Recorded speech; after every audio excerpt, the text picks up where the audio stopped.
Even if you've only got a platform ticket, use the opportunity to jump on board now, because the train in platform number 7 is about to depart. What is that train? That train is the Mallard, and it's leaving, going up the country, around the country, and throughout the whole trip, we'll be listening to Jools and Jim's Joyride.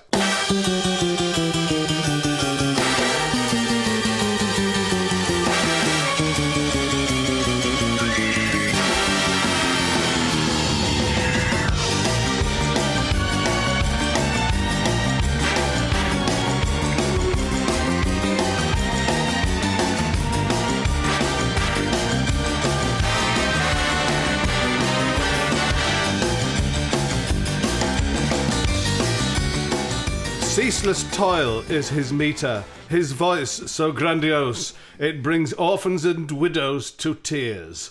Arc at him. It's Marc Almond. Marc Almond, Hey! yes. Hi Jim, hi Jules. So Oh, good nice to see you. Yeah, what a wonderful introduction. Yeah, it's great to see anybody, really, isn't it? Now, I always think it's good to see anybody. Yeah, really, exactly. Isn't it? Yeah. Well, that's what we think. That's why you're here, and it's great to have you here. And you are, of course, a very well travelled man, because you've spent your life. I mean, quite a bit of it on tour with me, actually. But you've spent your life going around the world. Is travel something you enjoy? I absolutely love travel. I think that's one of the main things that I've missed so much, is that I'm just travelling abroad, going to different places. I have a bucket list. You have a bucket list when you're getting on a little bit. You must know that when you're getting on a bit, and you kind of have a bucket list of places you'd like to go to and experiences that you'd like to have. Because I always think it's important when you get older to have experiences, not things.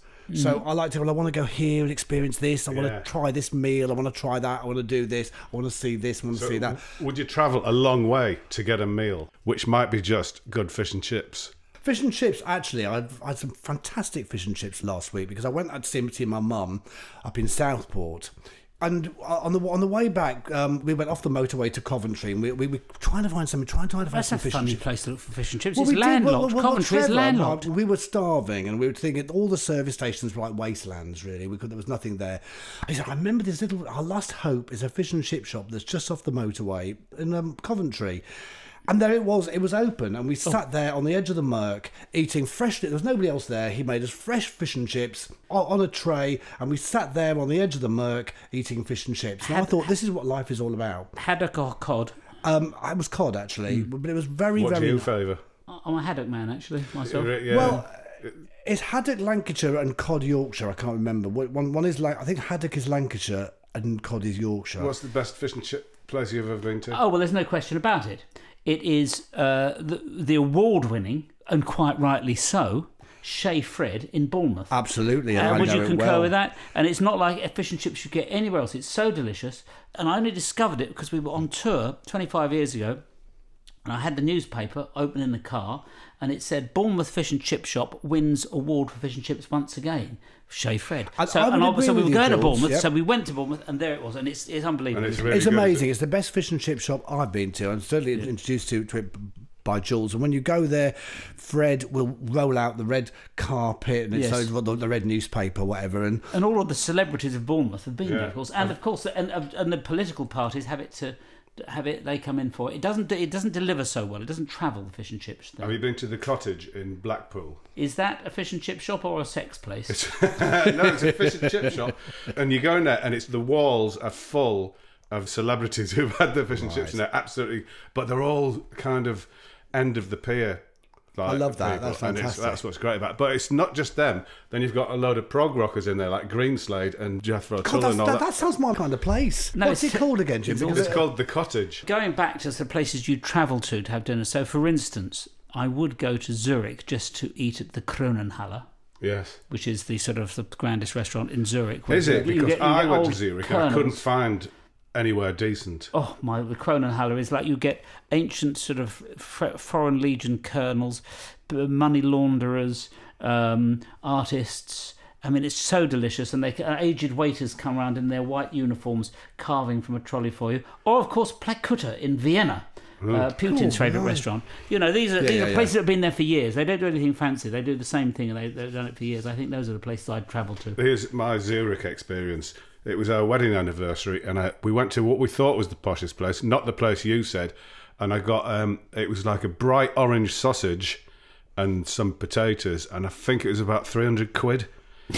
But then we thought we'd go to the top of this mountain. So we got a train to the top of this mountain, covered in snow. It was really beautiful, a fantastic hotel at the top, and we ordered a dish which is called Food of the World, and it turned up, and it was like some various takeaways. So there'd be a Chinese takeaway, all on the same plate, Chinese, Indian, and a little bit of this, a little bit of that, yeah, but all together on the same plate, and it was vile. Did you, because it's important, it's all about the question. Did you say, I want the best restaurant, or did you say, I want the most expensive restaurant that you can find? That's the error. Yes, isn't it? yeah. And the other thing I've learned is people that know the best restaurants are old because they spent their lives going to them. You know, old people know the best places. Yes, yeah. My brother follows old people around the supermarket just to see what they buy. There's a lot of sense in that, because if you follow old people, you're not going to get food poisoning. No, that's right. Exactly. They know about that sort of thing. Safe on the what stomach. you say is to the people, if you're asking in a hotel, for instance, is where would you take your mother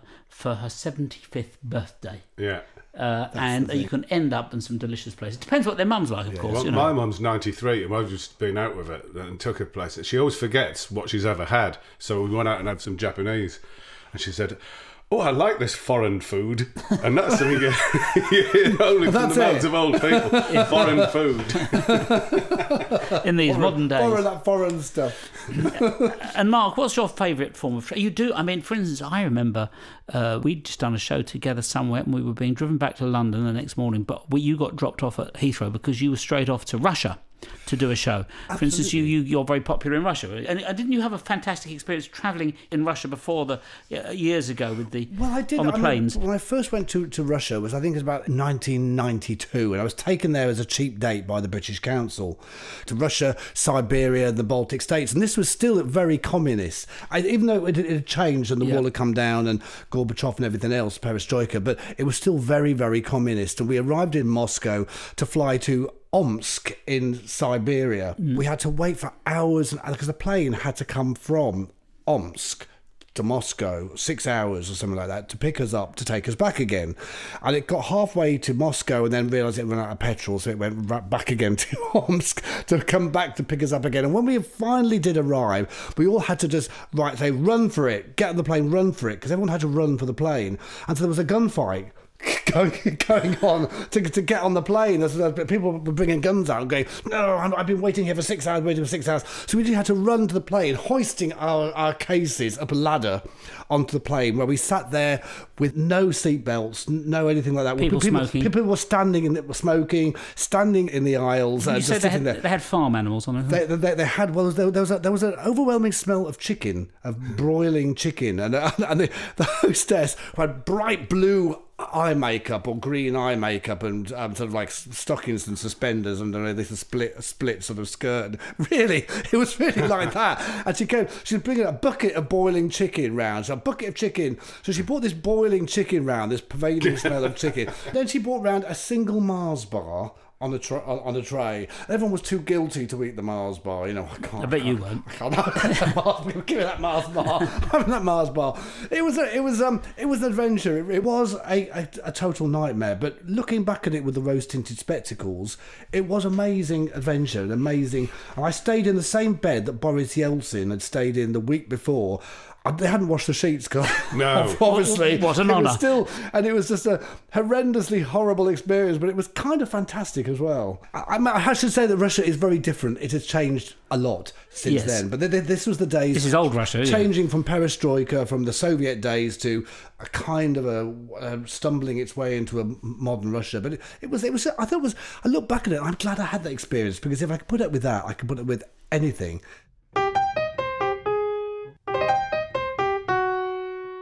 You might not remember this, but we met in my house in New Cross about 1982 or 3. I used to live in a house with test department. Oh, really? Yeah, and I'd get up in the morning and there'd be some new character there. One day it was you, the next day it'd be Susie Sue, and one day I came down and Blixa Belgard from Anstutz and Neubauten was stood cooking bacon in nothing but a pair of wellies. Oh. Well, that's lovely. Had he washed his hands? That's a very. I think that's a very, very dangerous thought. Actually, cooking bacon in a pair of wellies.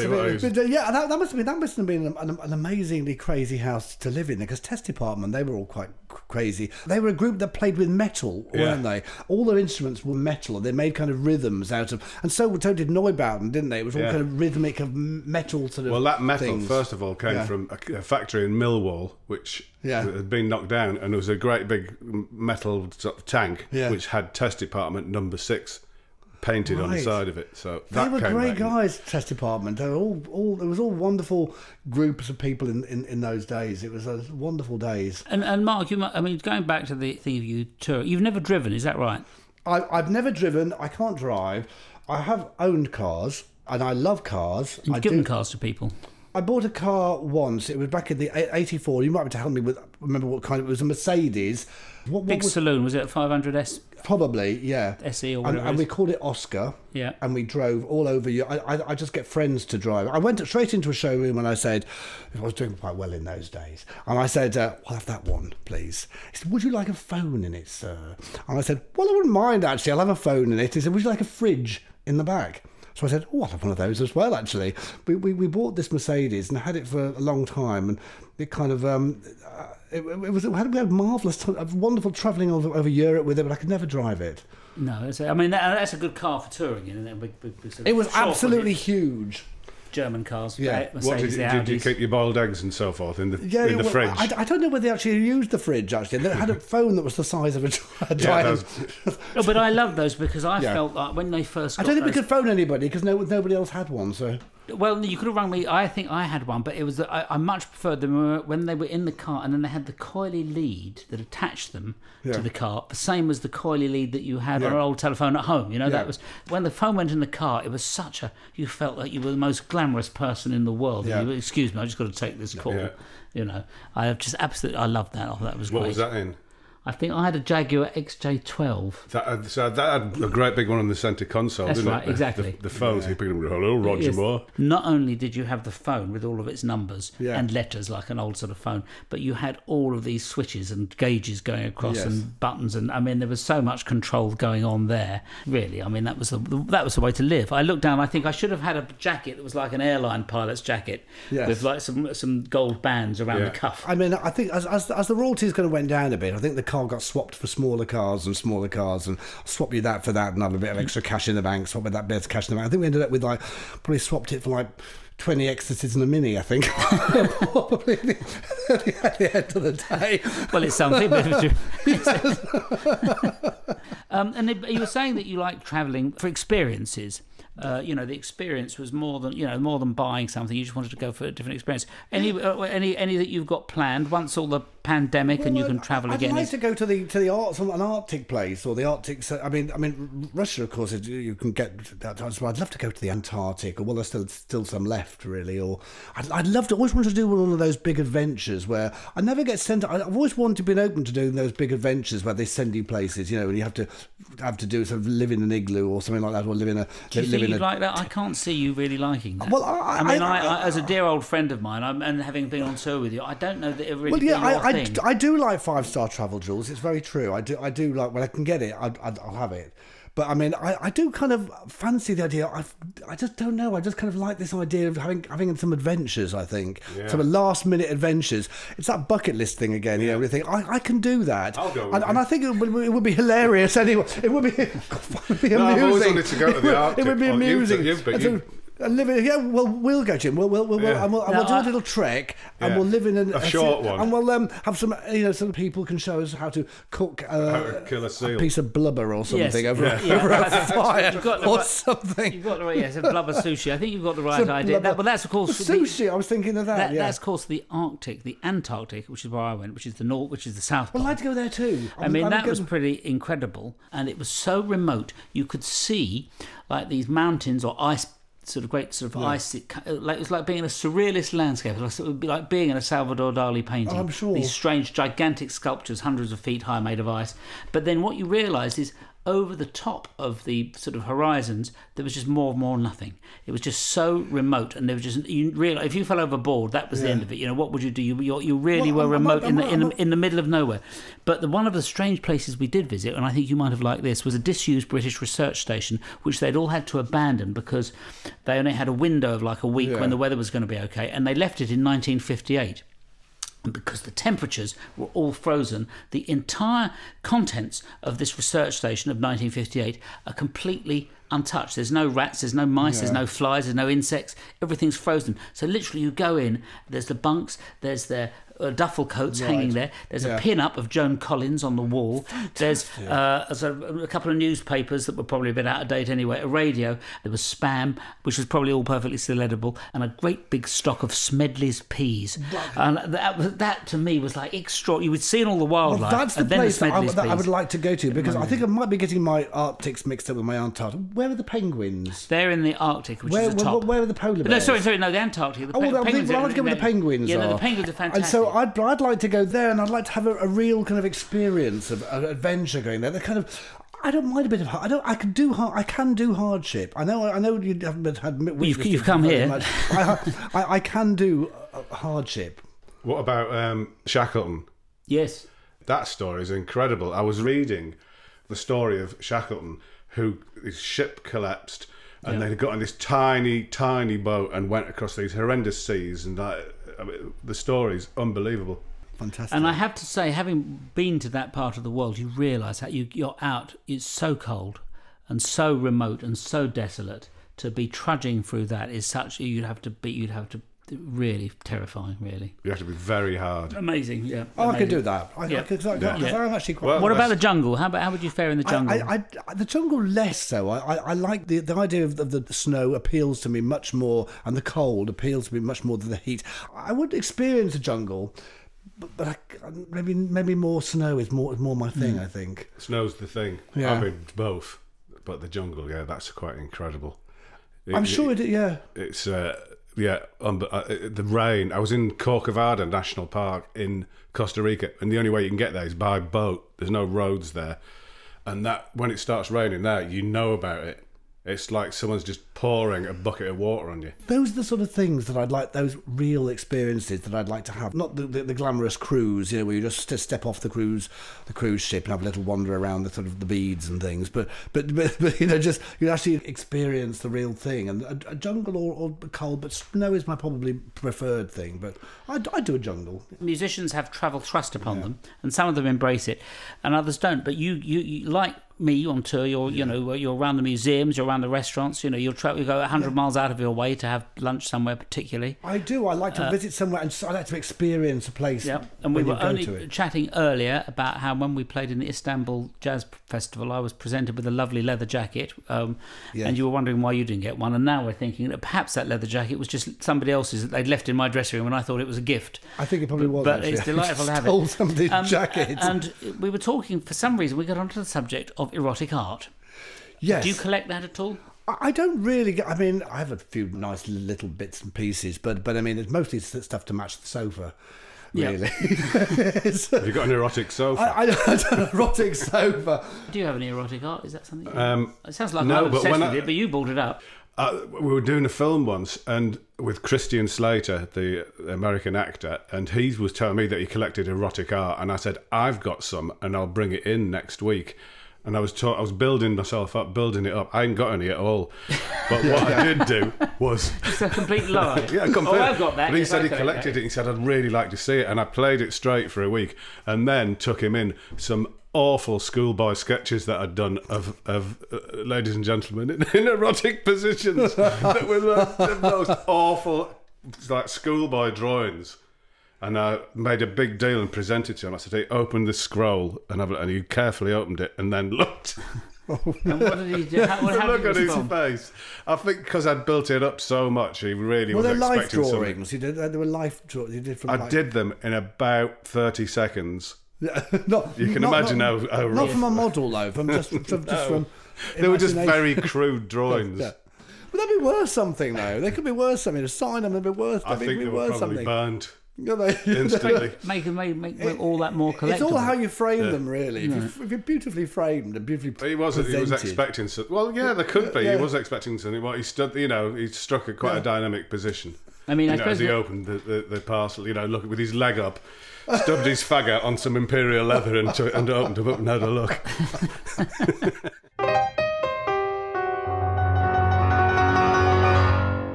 I have a jackdaw called Dawkins, who rather an old jackdaw now. He must be old now. Yeah, I was well, thinking. yes. Well, jackdaws, they say, lived in the wild lived about 5 years, but I think Dawkins has got another 10.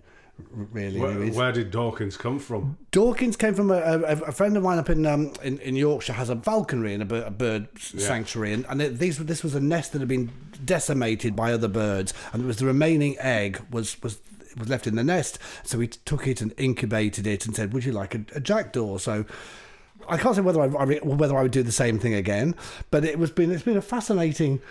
It's just a lovely, lovely pet, but I would not one I would recommend to a lot of people to have but if you do have a corvid, like a crow or jackdaw, they are very, very fascinating, rewarding, entertaining, brilliant birds. He can turn on the television herself. We found out, we thought it was a he until she laid an egg. And then now it's a she, but still called Dawkins, after Jack Dawkins, the Artful Dodger in Oliver Twist, of course. And so she can turn on the television, she can turn on the air cooler herself, so she can sit on the air cooler with the cool air going. She can turn on the TV. She has piles of child's toy bricks that she plays with all day long, and squeaky balls. Do you have a macaw as well, macaw?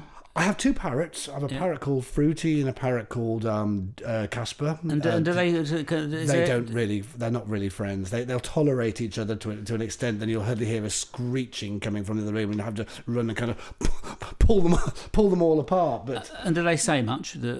They don't. They're not really talking parrots. I had a talking parrot for about 30 odd years called Jacko, and he could sing Tainted Love. He could sing everything. He could do everything. Really? Yeah, he could sing it. Yeah, I thought of sending him out on tour actually, and just staying at home would be good. We've got a carrion crow that we feed in Have our you? garden. Yeah. We noticed the same one because it's got a white patch on the back of its head. Not like a hooded crow, but it's got a white patch on the back.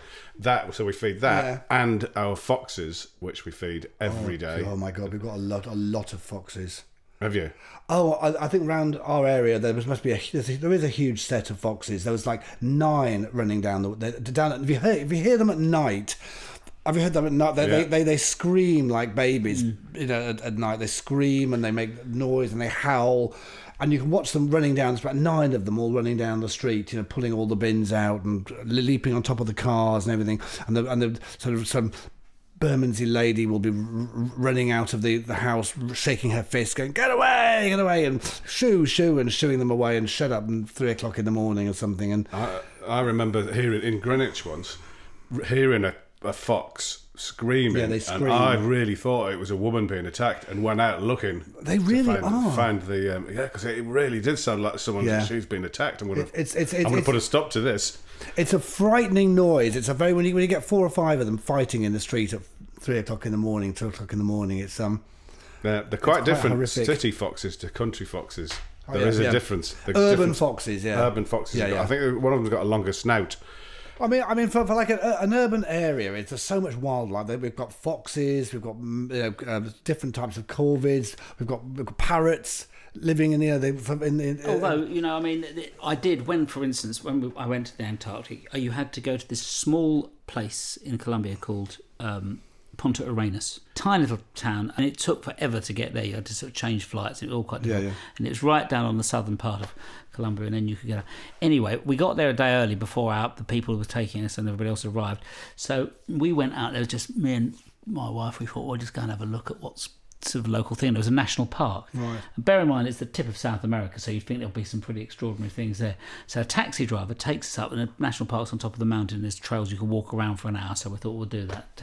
And as we just go out the mountain, and then we come around the corner into where you sort of the national park begins, and there's a car park, and the taxi driver says, "Wait, Josh, listen, look in the bushes there." So he stops, turns the engine off, and we're like, what is it? We're saying really like some extraordinary creature, maybe one of those giant birds that are sort of 10 feet tall or whatever, And out of the bushes came a rabbit. He said, look, it's a rabbit. I thought, well, we've got those in Kent, mate. I said, trying to get rid of them. Yes. That was it. That was it, a rabbit. Yeah, And that was the biggest thrill. yeah, that's right. Yeah, And this was a wildlife park. exactly. There is a giant bird. What's that giant bird called? Which one? That Ostrich, killed emu, cassowary. cassowary. That's the one. Cassowary. Isn't that the biggest one that killed somebody? the other day? They're really violent, those things, And they're yeah. as big as Cassowary, they're about 9 foot tall. I think when I was on a tour with you, Jules, we found a great little bird place. We were watching this cassowary. It was a fantastic... How would you describe it to see it? Look It at was it. wasn't quite like an emu-y Well, sort they're of... prehistoric. They've got a It huge, was great kind of like blue this. And crest. as we were watching it, I've got to say, it did probably the biggest dump I've ever seen in my entire life. And that's all I remember about the cassowary. And I still talk about that with Trevor now. the cassowary. Trevor the cassowary that did a gigantic dump. Did they have, because I was hearing the other day, one of the earliest musical instruments that is now discovered in relatively modern times, which is 1300 BC, which is modern times because that's when they were building the pyramid, so that is Right. relatively modern times.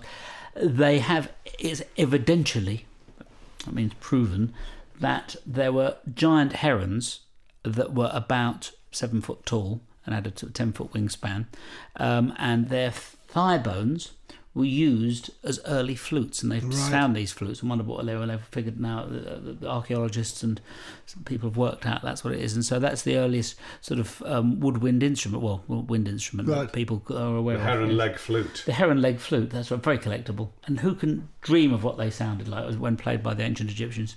Maybe like a heron. Could be. I had to shout at a heron this morning. You what, shouted at one? I shouted at a heron this Herons are morning. lovely. They're lovely. Well, they're aren't they? beautiful looking, they're but very again, beautiful, yes. unfortunately, they want to kill all the frogs. You see. So you shout, keep But that's the away nature from my of it. frogs. Yes, I know. I wouldn't hurt a heron, but I So didn't think. the foxes eat the guinea fowl and the Yeah, so and the herons- I don't hurt them. I do shout at them to go away. At first, I tried impersonating the heron to see if I could speak its language. So I would make a sort of a. I'll just stand up with the microphone. Hang on. And that's a heron. Yes. Really? Is I think if you come close. If I saw a heron present that kind of call, I'd run a mile. That's actually terrifying. That didn't see him off. That was more like a silverback gorilla. Yeah, thank you. It sounds like carnage, actually, your place, actually, doesn't it? It's like I'll tell you what. It's like the sort of wild jungle out there. It is. It's carnage. Absolute carnage. Yeah. But I love your little guinea fowls. No, so do I. That's why I don't want the fox eating They're them. adorable, aren't they? When I was a kid, we used to play football with guinea fowls' eggs because they're so tough. And there used to be a lot of them. Where I grew up, in the countryside, there was a farm there, and it had a chicken coop right in the middle of the farm. And one of the games we used to play was like commandos. You had to get round and nick an egg from the chicken coop, which was right across the farmer's front yard. Were you dressed as a World War II commando sort of thing with I think berets? probably in those days it was quite popular to wear bomber jackets from the army. So we'd creep around on our stomachs and get the egg. You had to get the egg and then get out of there because the farmer and his sons were known to be quite violent characters. And one of my friends got caught, was put in the back of the truck, and we saw him, his face at the back windows saying, mouthing, "Help me, help me." Where did he get? Where did they take him? They took him into never the seen barn. again? Never seen again? No, Oh. they took him into the barn, strapped him up, and said, "We'll let you go if you tell us where you've hidden your nudie mags." Well, that's an image, isn't it? Really? And did he? He didn't have any hidden, but they thought he did, so they bushwhacked him a bit, bullwhipped him, whatever, and then set him free. And Well, he that was came. very scary. What age was he? 25 or? This was last week. No, he was, I would say, about 12. That was a good story for him that he dined on for a long time. God. That boy was me. Was it you? No. And here's a message from our sponsors. I tried explaining to my 4-year-old son that it's perfectly normal to poop your pants, but he still keeps making fun of me. You need Dumpster's catch-all pants. When nature calls, you're in control. You're in control. You're in control. You're in control. Do you like driving at speed? Because I've been with you in the autobahns in Germany. You can travel along at sort of 100 miles an hour. I love that, actually. You're allowed to do that and everything. Oh yes, I absolutely love that. I love cars. I love old American cars. Really, I've got an obsession about old American cars. Whenever I go to America, or I go to Los Angeles, or whatever, the thing to do is just always hire an old, like a Chevrolet Stingray or a Studebaker, or an old Cadillac or something, and just drive around in it, because that's playing rock and roll music, because that's what you have to do. Yeah, that's the culture invented that. Isn't it? When you're there, that's what they're. Do you think Americans do the same here, though? Because there's that romance, isn't it? And we imagine that. I had a cultural exchange with a rodeo rider once, who stayed at my house, then stole my Vauxhall Viva and drove it off to Dundee, where he got a job as an upholsterer. That's not true, but imagine if that would... That would be... You're saying for the rodeo rider, that would be the British dream. The British dream, In your Vauxhall Viva, listening to the home service. Listening to Shiwaddy Waddy. No, I think you're right. That would sort of all make sense. I think that's right. No, but I mean, for instance, I do like... It's nice to fit the car to the thing. Yeah. For instance... you might want to kind of be, if you're in Italy, it'd be great to have a sort of Ferrari, and you'd be listening to like maybe Italian opera music. I did go around Germany in a fast Mercedes doing 120 miles an hour on the autobahn, listening to Bach. Wherever you are, you want to. If you're driving through Wales, I'd be listening to Tom Jones. I'd love it. But were you tempted to put on Autobahn by Kraftwerk? Well, that would have been a good one to put on. Yeah. Exactly. Yeah. Here's a serious tip for everyone. There's a very good app for your phone, as well as your podcast app, on which you can receive this podcast and other free gifts. You can go to one called Radio Garden, and basically it's a map of the world, and there's thousands of dots. As you zoom in on anywhere, it might be Cuba, it might be South London, it might be Paris, anywhere in the world, Jamaica, Memphis, whatever. As you zoom in, all the radio stations come up, and you just touch one, and that radio station plays to your phone. That's magic. Really? And it really is great. It's like, whoa. That's like magic, isn't it? Yeah, you can hear ones. That is magic. There's one I heard in Russia the other day, fantastic. They're playing this classical music. I don't even know what it was, because they said it at the end, but it made me cry. It was so beautiful. Some pianist playing. So you could be driving through Hull and listening to Radio Exeter. Exactly. Exactly. Can you imagine living the dream? Or exactly like that. When you're saying, well, you're driving through Memphis and you want to, or when I was driving from Mississippi, wanting to listen to these sort of radio stations to give me the vibe. Yeah. I could actually, if I wanted to, just go and sit in my car. Well, you can't travel at the moment. I could go and sit in my car, and I could be tuning into sort of the Austrian home service. Yeah. And imagine I was driving through the sort of Austrian mountains. So you or wherever, or in Italy or whatever, so yeah. I never cease to be amazed by this. That's absolutely magic, isn't it? It's a tip you've heard here on this podcast. I think it's a great thing. It's entertaining, it's educational, it's informative, it's fun. Now everyone's looking for that app. I'll be looking. I'll be getting the app on my phone actually. Yeah. And what do I get out of it? Yeah. Fuck all. Absolutely, yes. Well, it's been a thorough enjoyment and very informative today. That's right. It's been a trip around the world. It's been a trip around the world. We've been to all over the world, and it's been a pleasure having him as our guest here today, the great singer, songwriter and man, Marc Almond. Thank you.